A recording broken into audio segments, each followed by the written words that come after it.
BAE Systems is a UK-listed defence conglomerate, making complicated kit for the UK, US and Saudi governments. Over the last 5 years, the stock has risen, but recently it's stagnated somewhat and a client asked us to take a closer look. But before we go on, I must remind you that under Hong Kong SFC regulations, we can't make recommendations to the public, and none of what follows should be taken as investment advice. The first thing we noticed was that since 2012, reported EBITDA has risen, but their sustainable cash flow has fallen.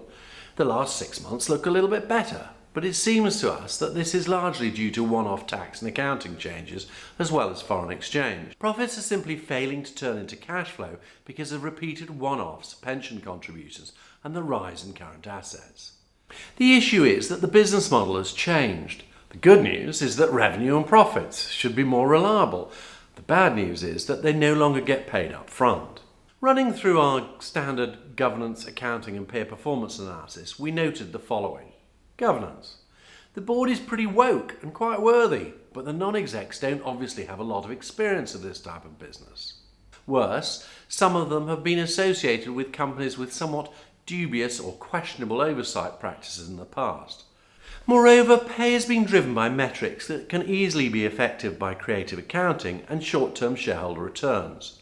This may be why management still gets bonuses even though revenue is stagnated, and why more cash is being allocated to dividends than paying off the pension deficit. Accounting. Long-term projects in a cost-plus model allow revenue and profit to be booked prior to products being delivered. Theoretically, there shouldn't be a problem with a government-based rolling cost-plus contract, but we still worry that profits can be overestimated, which inevitably leads to write-offs later on. It's also a concern that while revenue is flat, the depreciation charge is lower than CapEx, which potentially flatters profits. Performance. BAE has lagged its peers, but it is improving. In 2019, reported revenue and EBITDA should finally rise above 2012 levels. However, its core cash flow will still be below and will barely cover working capital, pensions and dividends. 2021 should be better, but this will depend on the pension review and whether cash gets released from working capital as they start to deliver on some of their contracts. Finally, our Bucephalus operating return on utilised capital, or BOROC, shows that returns are rising, but we worry that consensus estimates for growth look very aggressive. Moreover, a more conservative depreciation rate would see profits drop by 10% or so.